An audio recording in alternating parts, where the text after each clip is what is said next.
Welcome to Remembering Your Oneness with Xane Daniel and Monika Kupiec, where we know everything, and so do you.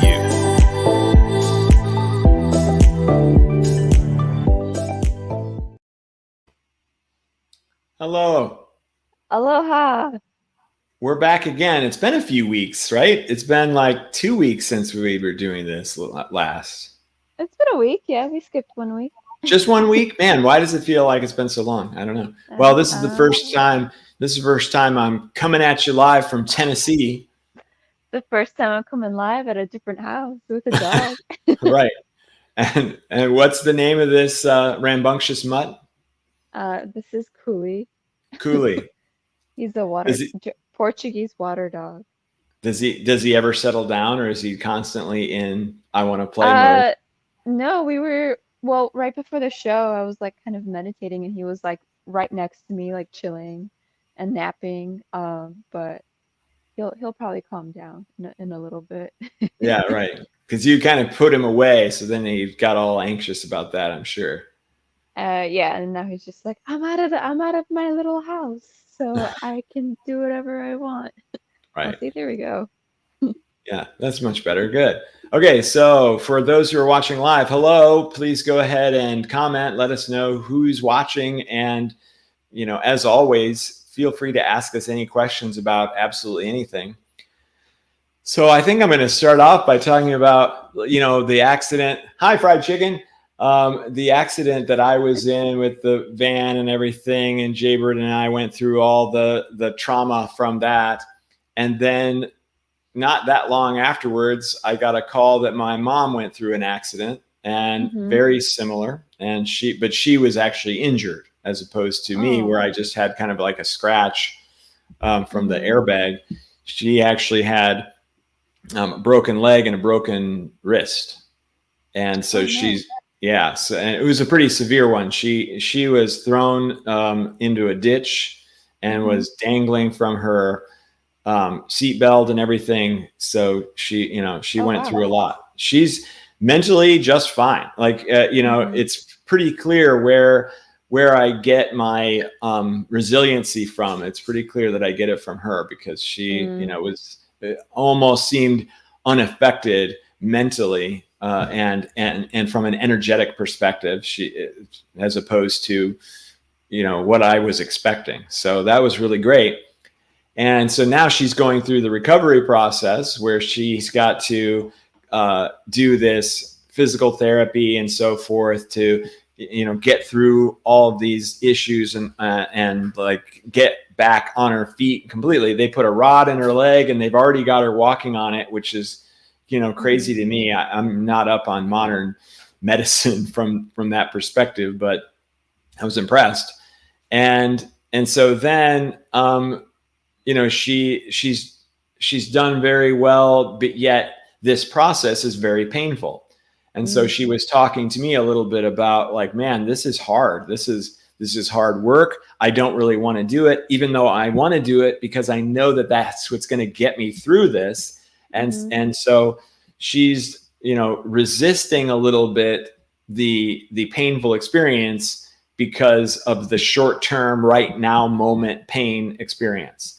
Yeah. So, I got to thinking about that, and I actually gave her some thoughts while we were talking, and I thought it would be a good, quick topic for today. And we'll probably talk about some other things. But what I was realizing as I was talking to her is that, when you live in the moment, you are trying to experience everything that you're experiencing. You're going to, living in the moment. We often talk about it as nature. You talk about it as nature all the time. You go outside, you hear the birds, you smell the breeze, you have this living in the moment sort of experience. But what if the living in the moment experience is extremely painful in that moment, right? Like, okay, I am intentionally putting myself through pain. So here we go. Tina already says, my mother was a PT. No pain, no gain. Exactly. That is the process. And she totally gets that, right? But she still doesn't like it. So did you have, before I give you what I gave her, do you have any thoughts? Like, what kind of advice would you give her in that moment? Yeah, I mean, I can totally relate because I had a really bad injury for 3.5 years of pain in my ankle all the way up to my brain for every single day. And the main advice I would give her would be notice when the pain is super severe, what you're doing, and are you being authentic with yourself or inauthentic? Because that pain might trigger you more and more depending on what you're doing and what environment you're in. That pain is actually going to be your teacher now that you might feel less pain maybe when you're, talking with your son, or if you're eating a certain type of food that's like not as inflammatory as some other foods. So it's more of like really observing yourself now that you're carrying this pain and not knowing, not taking that pain is a burden, but more of like, what is it here to teach me? And for 3.5 years, that's what I did. Like, when was this pain the most dominant? Like, usually when I'm walking through a mall or like walking through concrete, doing things that aren't really serving my highest good, or things that are lowering my vibration, whether it's people that are always taking my energy versus that natural flow of like a good, healthy give or take.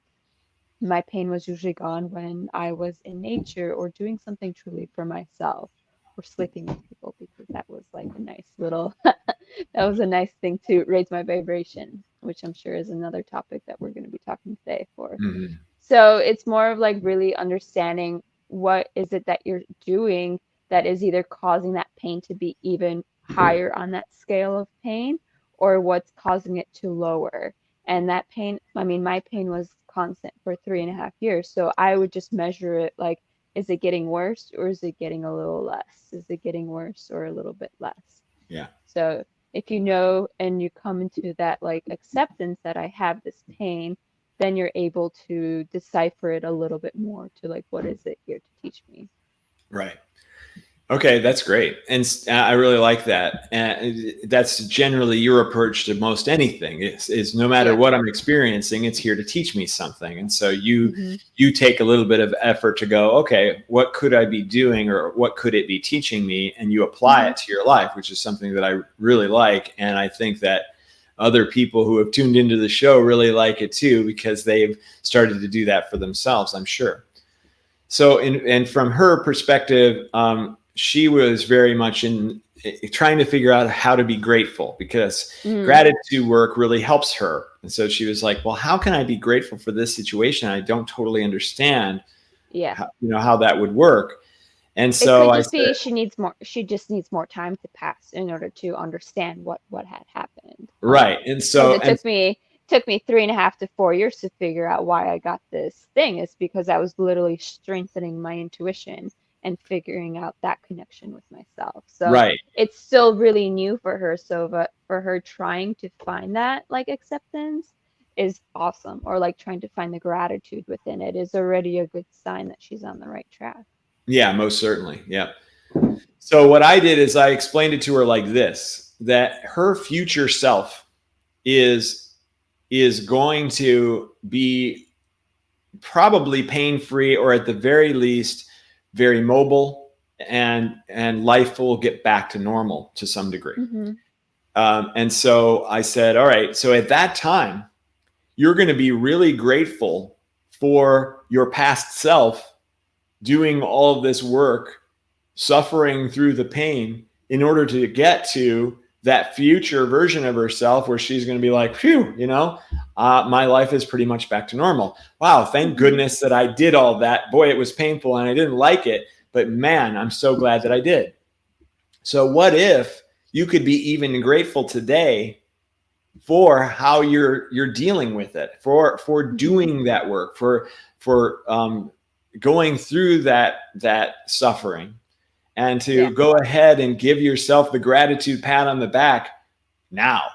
And so it's Hmm. kind of like your future self is giving you that gratitude to your current self. Yeah. Well, it's kind of like in lines what you teach is that it's knowing that this shall pass, or knowing that this is exactly what I need to have.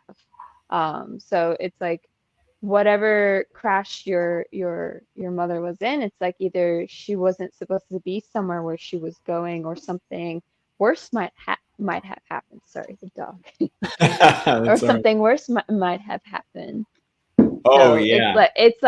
like you know, she can find the gratitude in the sense that it was only the leg and the arm, or I'm sorry, I forgot what exactly the Yeah. Leg details and were. wrist. But like it was only those two things. Like it could have been so much more. So she Right. can be grateful that okay, it was only my leg. I have this wonderful PT person that I'm going to that is helping me. It's finding the gratitude in the people that are helping her through, or the gratitude that you're giving her this advice and things like that. Right. Yeah. Yeah, absolutely. So, yeah, and there's so many things like that. You know, it's pretty obvious to me after having been in the accident myself that I drive differently now. You know, I had never been in an accident my entire life, Mm-hmm. and I'm sure that I got a little bit more lax because I got more comfortable and said, well, you know, accidents don't happen to me. I'll be fine. And so, Mm-hmm. you know, eventually that builds up to a point where, oops, you know, I shouldn't have done that. Yeah, for sure, for sure. And so the same thing is probably going to be true for her in that, you know, she's never really enjoyed driving anyway. So she's kind of like, yeah, I Mm. don't know if I'll ever drive again. I don't know if I need to, Oh you know? wow. Yeah. And so that might have prevented her from having a, a much worse situation should Mm-hmm. she have continued to drive. So that's just Yep. another way to look at that. So I see it, you know, as difficult as it is, I still see it as a positive. Mm-hmm. And even for you, you became more self-aware of how you drive. You know, you're not just mindlessly going from point A to point B. This is very easy to do that. Like for me, like there's only one big road that I drive on, and you know, sometimes it takes an hour from point A to point B, and then there's like instances where I'm just like, how did I get here? You know, like Oh yeah. that instance, like I don't remember passing through that town, but I'm already like far past that town type of Oh thing. yeah. Yeah, And that's it's very like easy to do. you're either like jamming. I mean, like maybe you're jamming to the music and being present that way, but it's like I feel like it's for driving, it's really hard to be super present like the whole entire trip, especially if it's like a long period of driving, you know? Oh And it's yeah. like so easy for your mind to be thinking while you're in that moment of something in the past or something in the future. I was actually walking the dog yesterday. We were on a hike, and I was noticing that when I was completely present, just listening to the birds and just like feeling the surroundings in the forest, the dog was walking my pace. But the minute I noticed that I was maybe reminiscing about the past or something about the future, he was going a little bit faster. It was almost like he was pulling me like away from my mind and Interesting. helping me to be in like present. And then like once I caught that, I was like, oh, like let me keep trying this. And it literally became true. Like the more I was thinking about the past, he was just going faster. He was pulling me. And then when I was completely present, he would walk by my side or just walk a little bit in front, but more of like how I like to walk, which is like pretty slow. Right. So yeah. Isn't that amazing? Like so many things are like that and we don't even realize it. Mm-hmm. And until For you sure. tune in, you would never know. Like that's a connection that I think very few people would ever make. And so, you know, it's pretty cool that you made that connection and then experimented with it and saw that result. And Mm-hmm. really, that's what I tell people to do all the time because, you know, I'm working with people that are suffering from negative entity attachments and they just want it to be done and they're being tortured or they're, you know, horrible things are happening to them. Yeah. And at the same time, I say, well, if you can get to the point where you feel comfortable enough or strong enough that you can experiment a little and you can try Mm-hmm. different thoughts or different things or, you know, try different approaches and just observe and take notes of your observation, then you're not in this state of resistance. Now you're in the Yeah. state of curiosity. You're in the state of exploration. And there's a big difference. I mean, if you're in the state of resistance, you're going, no, I don't want this. And so you're creating all this misery, this very negative vibrational emotional state. But if you're Mm-hmm. in, oh, well, now what's going to happen? I wonder if it's going to be like this, or I wonder if it's going to be like, oh, well, look at that happened there. Oh, isn't that interesting? What is the vibrational frequency that I'm sending out in that case? It's a little bit more neutral. It's a little bit more, maybe it's even excitement. Ooh, I tried this crazy thing and now I want to see what happens. And so now all of a sudden that negative entity situation where they're tied into your low frequency vibrations will become less attached, because they're like, well, we don't like excitement. Excitement doesn't help us. We need you to be afraid, and we need you to be miserable and scared and worried and upset and disappointed and impatient and all that, in order for us to do the work that we're trying to do to you, which is, this sort of negative experience. So being in a state of observation really is a powerful state, and it's been coming up a lot recently. So I think that's really cool. So repeat that last sentence that you just said. Oh, sure. I've been really noticing that the state of observation is a powerful state, and it's really been coming up a lot recently. And it's been part of the teachings that I've been giving to others in many cases. I think you said something about high vibrational. So I wasn't. Oh, of course. Yeah. I was talking about, if you're in an excited space, then you're more high vibed than if you're in a resistant space. I feel like that's a nice segue to your next topic. Right. Okay. So yes. So one of the other things that, one of the things I've been thinking about for a long time, and I've kind of needed one in order to actually talk about it, is a high frequency, high vibrational relationship. Now, it's easy to have those with friends because you can fairly easily get into a high frequency state if you are already, and they are too. But now to carry that into a romantic relationship really opens up all kinds of interesting questions and interesting possibilities and interesting challenges, because in some ways, we talk about like the Buddhist approach. The Buddhist approach, which is a very high frequency approach, is not having attachment. So the non-attachment to anything brings peace, but attachment to things brings suffering. That's the main tenet of a Buddhist belief system. So how can you bring a loving relationship or bring non-attachment to a loving relationship and still have it being a romantic, loving relationship? So before I start to answer that question, what's the first things that are popping into your head, Monika? Not much, really. Okay. All right. Well, anytime you want to interject, I mean, I'm curious to what your experience is going and what you have to say to it. Right. So in those cases, if you think about being attached in a romantic relationship, that generally that's not necessarily a good thing, right? Because if you are attached to the other person, then what do they call that? They might call that a codependent relationship or something. Clingy. A clinging one, right? So in those situations, now your own happiness is dependent on the other person. And so in that way, of course, you're not going to create a very good relationship, because you can't bring your own brand of happiness to the relationship. If you're requiring that the other person provide that, then you are just what's a good analogy here? You're just a flag being blown in the direction of the wind. And so if that direction is positive, then you're going to be blown in a positive direction. And if it's negative, you're going to be blown in a negative direction. So that's one way to look at it, to say, actually, a romantic relationship that has non-attachment means that you are both bringing in your own vibration, and you are both appreciating and loving that vibration without being dependent on it.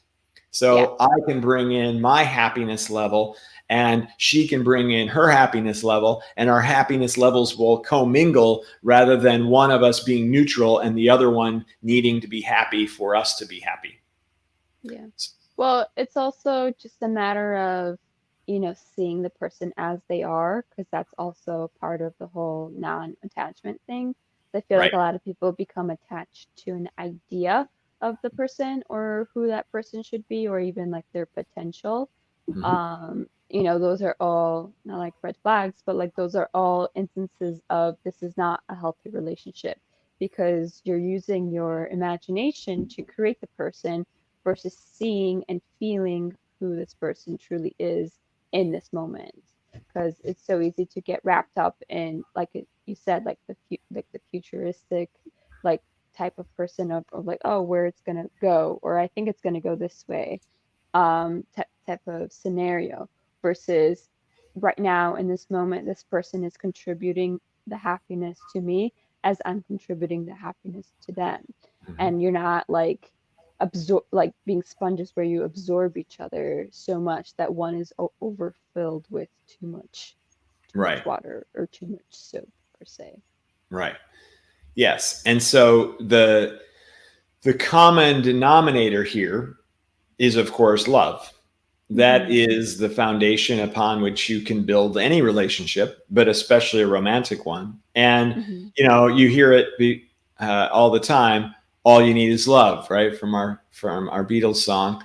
And that is totally true. It is true in all states and all situations, right? Like, love is the answer, and it always is, and it always will be.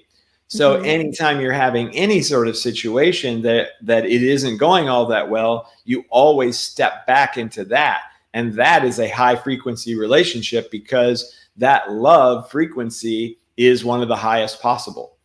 So rather than getting wrapped up in something that's going wrong, you just step back into, well, this is temporary. I know it's temporary. I know that the foundation upon which this is built is love. And I'm just going to rely on that and remember that and feel that and express that and allow myself to feel it from my partner. And then all kinds of things resolve themselves. Mm-hmm. Yeah. All right. I need to take a quick break with this dog because he's like scratching the door and stuff. But if you want to talk about the story about you and Jaybird, or if there's like questions from the audience, maybe you can go do that. Just give me like 2 minutes. Yeah, no problem. Sorry, hold on. No problem. So she's dog sitting right now, so that's why that's going on. So in our case, I'm sure that there are some people out there who are in a romantic relationship with someone who suffers from depression or some other experience. And in those moments, it's very important to be able to step back into that love experience, because even if, you know, you have this incredible relationship, there's going to be those times where things don't go very well, where one person is upset or one person is unhappy, or can even be to the point of lashing out or being especially worried or negative or whatever.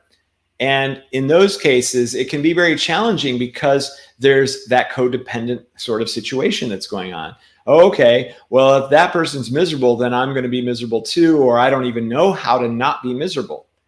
And so it takes extra patience and extra power to be able to say, I know that this is temporary. I know that this is only going to go on for so long, and I am here. I am here for no matter what happens. I'm here to help them through the situation, or I'm here because I know that it will resolve, and that all I have to be is a little bit patient. And then it goes from there onto so many different levels. Can I bring a positivity even in this moment? Can I bring empathy in this moment to help your partner go through that experience? But always to know that even in those sorts of situations, there's a reason that the two of you are together.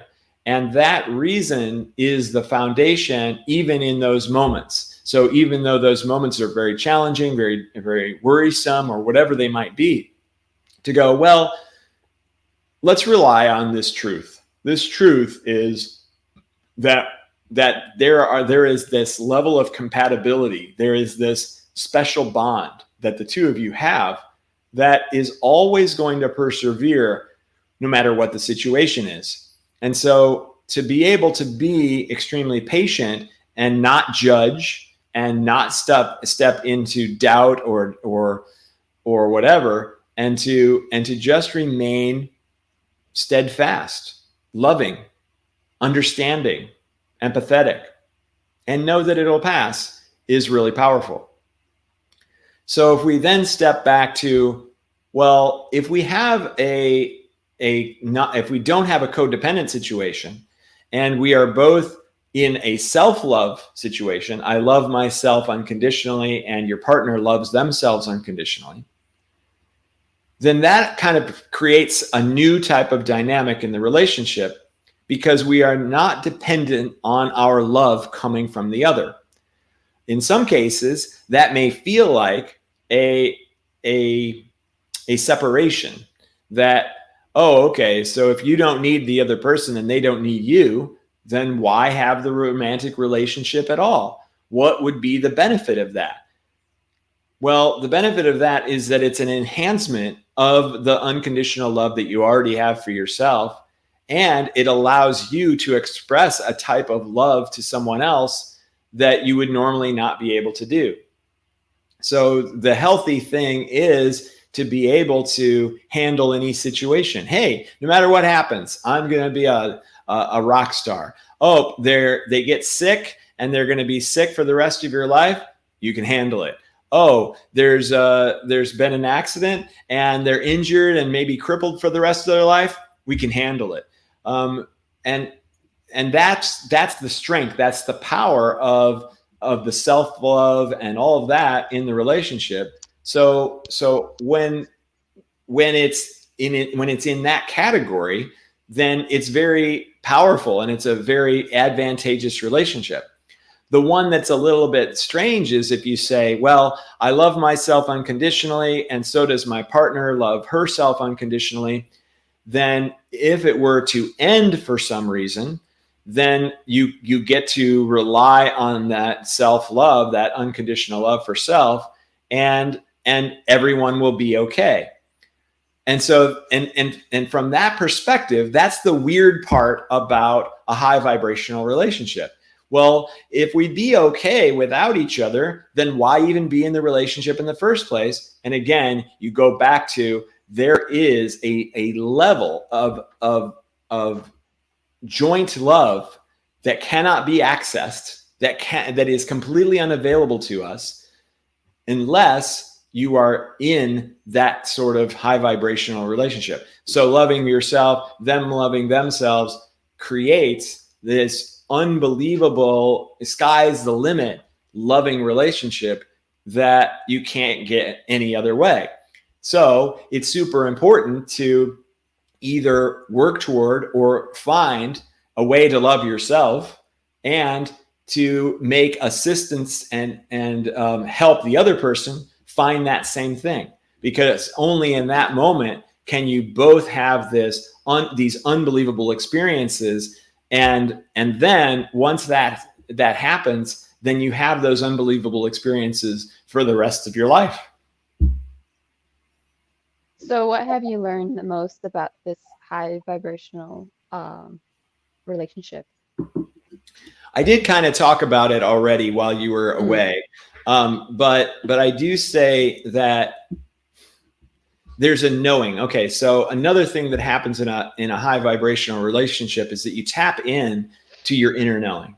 And that inner knowing is that, hey, this, no matter what is going on, no matter whether we're in an accident and we go, oh my gosh, our home has been destroyed, or any kind of conflict that might arise during the middle of the relationship, you have this deep knowing that, well, this is all happening for a reason, and there's no there are things to doubt and there are things not to doubt. And the things that are not to doubt are the nature of the relationship itself, that this is all happening for our immense benefit, the relationship and the hardship. And when you can see that, then anything is possible. But if one person breaks down and says, no, this relationship is not possible, or it's not supposed to be happening, or whatever, then of course it's going to be very difficult to overcome. Mm-hmm. Well, that's beautiful. So how about you? What is your opinion on this? And have you had an opportunity to step into it? Well, I feel like everybody is here to teach us what we need in that moment. So you being in this high vibrational relationship, that's what you need right now to discover more of yourself and more of your gifts. When I go into a relationship or like a little fling, I always try to accept that person as they are, whether it's high vibrational or not. I'm really good at detecting, do I feel good around this person? Usually, if I feel good around this person, I know that, I'm further developing more of what I need to do. And if it's not really that high vibrational where I find myself going into not so great habits where I forget about myself, or if I forget to do yoga or eat well, that's when I start to realize that this isn't for my highest good. And then that's usually when I usually steer away from a relationship. I've never really been in a long-term relationship, so I can't really relate to like this type of topic. But I do know that if someone else is also single, they can probably relate more to me. It's that you hold your own power to find your own unconditional love in the world. Like it doesn't have to be through another person. For me, it's nature. For me, it's that ocean connection or the connection with my spirit guides. Those are the things that I kind of strive for in a high vibrational relationship. Right now in my life, I don't think like a romantic relationship is like what I really need in the moment, just because I'm viewing all of my art and all of my other gifts that I'm still developing. I'm still super young, but like I feel like at every stage in your life, whether you're in a high vibrational relationship or not, it's still the matter of how you perceive yourself with the world around you. Like you could be in a very good relationship, but you could be also lowering your vibration during it. Or you're, like in your situation, you're in a very high vibration and you're learning. So those are very good like key dynamics, I guess, in a so-called relationship. But I Mm-hmm. feel like as being spiritual, like we still can't put like a role to what a high vibrational relationship means. Like you can be in a really shitty relationship, but you are high vibrational as an individual. And I think that's still the key to it. Because some people are in a very traditional marriage where they don't want to leave, or they are kind of accepting to love each other, but it's still that whole healing within yourself that you're dealing, or that you're not dealing with, but what you're overcoming, or what this relationship is helping you with, whether it's high vibrational or not. So I feel like it's almost like naming something high vibrational is like putting a societal like category of like, this is the way that this should be and this is how you should strive for. But I feel like there should be still that loose type of um approach to it, that it's still kind of bottom down line line goes down to you, that how are you being high vibrational, and if you're not being high vibrational, how can you shift your vibration to then find that inner acceptance within the person that you're seeing, or whether you're not seeing someone, like how I had made a connection with the dog yesterday, of how me being present was him listening to me not being present was him pulling on to me. So it could just be the same thing if you're in a different relationship. If you're not being present with yourself, notice how the other person reacts to you or how they're treating you. If you find more love within you, that's when you start to see things maybe shift in a better direction. Yeah, for sure. Well, and I want to answer Carrie Ann's question in a second here, but before that, I kind of realized that we need to define what a high vibrational anything is, right? Like we're saying Mm-hmm. a high vibrational relationship. Well, what does that mean? Well, in order to even discover what that means, we got to step back to, well, what does high vibrational mean? Yeah. And in high vibrational, if you look at the map of consciousness by David R. Hawkins, the top of the emotional frequency chart, or the map of consciousness chart, is unconditional love. Okay, Mm-hmm. so high vibration is having unconditional love. It is one of the highest frequencies that we can access. Well, how do you have unconditional love, and what does that even look like? Can you have unconditional love for all things exactly as they are? Can you have unconditional love for yourself? Can you have unconditional love for people in your life? In those cases, yeah, then you go, well, what's unconditional love mean? Okay, Yeah. well, unconditional love means I love them no matter what. No matter if they murder someone or they, give me a present. Doesn't matter what they do, what happens in this world. You love them unconditionally when you feel that love experience, no matter what. So that's what unconditional means, right? Because otherwise it would be Mm-hmm. conditional. Well, I love them a lot, but then they murdered someone and I don't love them anymore. Well, okay. So that was Yep. conditional love. So in order to have unconditional love, you have to kind of have an understanding about the way that the world works and recognize that you are a part of it no matter what, and that we are all one, that we are all part of the all. So in that case, then now you can love unconditionally all things. And one of the most difficult ones is, let's now bring in Carrie's question. How can I love myself unconditionally? And how do you know that you love yourself unconditionally? Okay, so Carrie Ann, have you done something in your life that it changed the way that you felt about yourself? Have you made some choice that now you say, well, damn it, I really wish I hadn't done that. And then you've made a judgment about yourself that this is bad. This is just one of many ways that you can start to erode your unconditional love for yourself. Your unconditional love for yourself is, like we were just talking about, oh, I did the thing. I ran over the squirrel with my car. I still love myself. Oh, I made a terrible choice and someone else is suffering. I still love myself. I did this thing where now I'm suffering. I still love myself. That's where the power really comes in. And from that place, when you really truly love unconditionally all in yourself, then that is the definition of a high vibrational experience. How would you define a high vibrational experience, in case I missed something that you would say, Monica? Uh, so high vibrational experience for me is just that whole oneness feeling of I see myself as this tree, or I see myself as as the whole. Surfing has done that to me when I'm like riding a wave. It's just that beautiful connection when I'm intimate with a man. Like those are type of experiences that I find to be high vibrational, that it's the point of surrendering your thoughts and being extremely present. It could be as simple as hearing the birds upon when you wake up. Like that's what I did this morning. I was like, wow, there are just these really beautiful birds, and I sat there in silence and just enjoying them, and I could feel my whole body just almost like someone was pumping air into me, like I was like being lifted. So it's just these little things that I find that are high vibrational, that supplement to me of erasing, not erasing, but getting rid of that static thoughts of what I need to do or what I should be doing, that shoulda, coulda, woulda.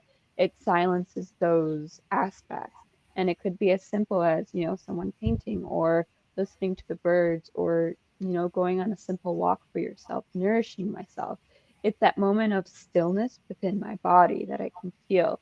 Um, that's when I know that I'm either on the right path, or I'm doing something that is good for me. And that could also be like a guided meditation. I listen to a lot of guided meditations, if not daily, at least like 2 to 3 times a week, because then I can really tell, where was my vibration? Did I really need to elevate it even more? Was I kind of down, or whatnot? This whole past month, I was actually feeling really down, and the only thing that kind of helped me was um, when the full moon came up again. I watched the full moon. And I was like, wow, I feel so much better. And it took a whole month for me to raise that vibration that I was in. I don't really know what happened to me. I think I was maybe upgrading my own energy, but like I would say I could have been like minorly depressed. And the only thing that helped me was waiting out that whole month until I saw that full moon. So it's like I feel like vibrations, they change, and it's not like you need to constantly be in a high vibration every day, because I feel like it almost like defeats the purpose of life. Like I feel like you need those setbacks in order to regain that self-awareness and that love and that appreciation for yourself. Like even this last 2 days going on the hikes with the dogs, I'm like, wow, like my body feels so much better, like going, maybe walking at a faster pace or running or listening to the birds that are in this forest because I'm at another part of the island. So it's like I'm reappreciating the island, and I'm reappreciating that this shift is helping me to remember more of myself. Mhm. Beautiful. And so Mandy answers Carrie's question, how can I love myself unconditionally? And how do you know that you love yourself unconditionally? Mandy says, accepting herself, loving herself helped her cross boundaries into acceptance and even love of the people who hurt me in the past. This is a huge one, especially for those of you who have had some sort of traumas or abuse scenarios. Then, being able to love the people who hurt you is not very easy. But when you can actually do it, then all kinds of things open up for you, because I couldn't love who I am without those life experiences. Aha. So there's value in all of those things that have happened to us, even though they didn't feel like it at the time. So how do you love yourself unconditionally is to recognize that you are, like Monika said, a part of the whole. So, we can go into a kind of like a universe creation theory, and that would be that, hey, everything that exists was created exactly as it is, and there were no mistakes made. There wasn't, the source creator wasn't like mixing up the chili and they accidentally put ice cream in it, right? Like it's oh, whoops, oh, I put too much whatever in the sauce. No, it's all, the chili is perfect and everything that exists is perfect exactly as it is. From there, you can accept that, hey, I am that too, because I wasn't, everything else was made perfect and I was the only mistake. That doesn't make any sense. Like that is complete, obviously wrong. So that's one of the ways that I like to help people understand that they can love themselves unconditionally. And the other way is something I say all the time. You've never made a mistake. Everything that you've ever done has been perfect, and it's brought you to where you are right now. So congratulations, you did it. And you'll never make a mistake moving forward either. It's impossible. It always will work out exactly as it's supposed to. So now, how do you know that you love yourself unconditionally? Well, that's one of those things that I actually help people with as well. We can check to see if your subconscious mind or your emotional mind truly loves yourself unconditionally, because I've had people say, oh yeah, I love myself unconditionally. And then I can check to see if their subconscious mind agrees. And of course, in many cases, it doesn't. And it doesn't because of past childhood experiences, because of strained relationships with parents or other family members, siblings, work, school, all that sort of thing. That can cause your subconscious mind or your emotional mind to not love yourself unconditionally. And so when there's a disconnect there, then what happens is you sabotage your life. You make choices in your life that don't work out for your highest and best good, or at least it doesn't feel like it, because you aren't at that level of self-love. And so I do a lot of work to help people get there. And it is very rewarding and very powerful when they do. Yeah. But I like what was the previous person, what Mandy said. It's because I couldn't love who I am without those experiences. So it's like, I think that's key to all of it, is that, you're gonna go through that downfall, but then, in the moment it is harder to accept what is happening. But I think the real lesson is that forgiveness afterwards, because Mandy, I guess she forgave who hurt her, and then she was able to love herself more. And I think that's what unconditional love is. It's not like, doing it in the moment when someone's breaking up with you. It's like, oh, I love you unconditionally. You need to cry, you need to feel that pain, and then that transformation of that unconditional loves come after, or that love for the self becomes even stronger. Because the last like little fling that I was in, like I was actually rejoicing while I was crying. I could feel all of my guides say, finally, you've released your old self and you're ready to become your new self. So it's almost like, even if something tragic happens, like a car crash, like how you and Jaybird were in, or that your mother was in, or even the split in the head that I had, it's like I learned so much more after the accident that I needed it in order to, one, love myself even more, love the gifts that I have of painting and channeling while I'm painting. And none of that would have really happened if I didn't slip my head. Because when I slipped my head, I truly started to appreciate living each day to the fullest because I never know when it's going to end. And like, even though that is kind of cliche to say, if you've been in one of those life death instances, you kind of really do get to experience that phrase of like, wow, like I really almost did lose my life. And would I have died happy? And the answer back then would have been no. Like I was in a life-sucking job. Like I wasn't really happy with myself then. But if that happened to me today, I split my head and asked myself, am I happy? If I had left, if I would leave, I would say yes. So I feel like it's a transitional period of, how can you bring more love into your day, which would be doing more of your passions, doing more things for yourself. And if you're struggling to find that unconditional love for yourself, I would say start a new hobby, or start finding an activity, or discovering yourself of who you really are, what your authentic self really wants to do, which would be tuning into that intuition. Awesome. Yeah. So then Jaybird asks, how do you get out of a neutral state where you neither hate nor love yourself? You're indifferent. And then, of course, she says, how could you put ice cream in chili? How could that ever be an accident? And that's why I use that as an example, because you were never made as an accident. It's impossible. You would never put ice cream in chili. You would never, whatever. So it's at the same level that there's no mistakes that have ever been made ever. And so then it's easy to love unconditionally. Okay, so how do you get out of a neutral state where you neither hate nor love yourself? Well, that's where we would have to ask the question, do you love anything? Because if you are in actually a neutral state for all of existence, then you are essentially simulating the experience of the creator, because everything just is in that case. Mm-hmm. And in that state, which is kind of funny, that is state is unconditional love, because as we know, everything is made of unconditional love. Everything is unconditional love. There is nothing that exists that is not unconditional love. So, Yeah. being in a neutral state where you neither hate nor love yourself actually could potentially mean that you are in a state of unconditional love for all.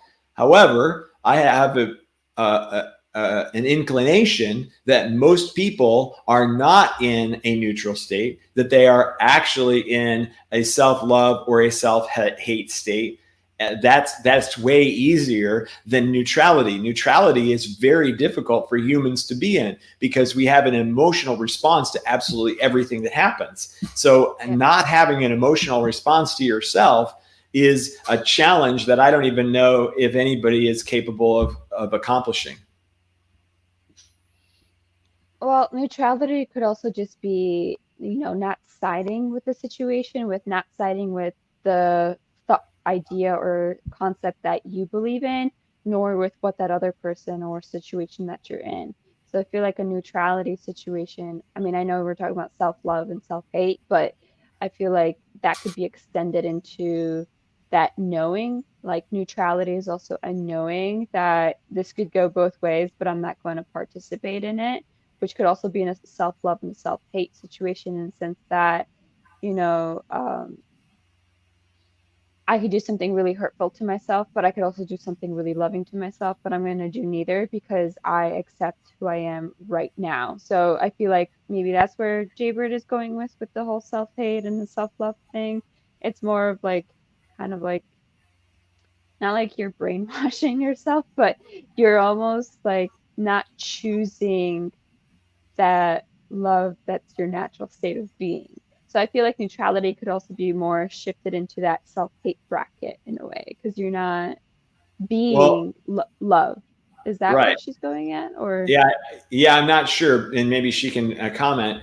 But that neutral state is actually something very desirable. I think it does prove how you can be in a place of maybe appreciating the isness of everything, that Mhm. that everything just is, and then there's no judgment. Being in a neutral state means that there's no judgment. The 0 point of Mhm. non-judgment is complete neutrality to everything. So there's kind of something really powerful there about that neutral place. Yeah. Yeah, that isness state is like where the situation of like if you're, talking with someone or in a scenario. But I guess she needs to explain more about the self-hate, self-love, like neutrality. Is that like towards yourself, or, like sometimes, I mean, this past month when I was not like sort of like sad about myself, like there was a point where I would be neutral, but it would also be kind of a negative neutral. So it's like it was neither motivating or unmotivating. It was just like this weird crossroad of situations. Yeah. And I love Mandy's comment to Jaybird that she is a loving soul and transcends all the hurt that's been caused to you in such a powerful way. She's excited for her, and I can feel her light pillar flickering, and you will show so many others love of themselves. And I agree completely with you, Mandy. We gotta get Jaybird on the show. Yeah, I know. Yep. Next. So, well, I actually have to run on the hour because I have a session. So I Oh, think we should kind of start to wrap things up because it's already been 52 hmm minutes, which is a crazy as always. And I wanted to just go ahead and thank everybody. Oh, you have a painting you should show off. Can you show it from here or not? Not so oh much. yeah. I'm staying at my friend's place or dog sitting my friend's place that I did a painting for, and this is his energy portrait that I did for him. It's pretty amazing. Yeah, it's pretty big. And then his request was for it to be black, but then his energy wanted all the colors. So Uh, it's a very powerful wave. yeah, it's really neat. It's really cool. Thanks for Hmm. showing us.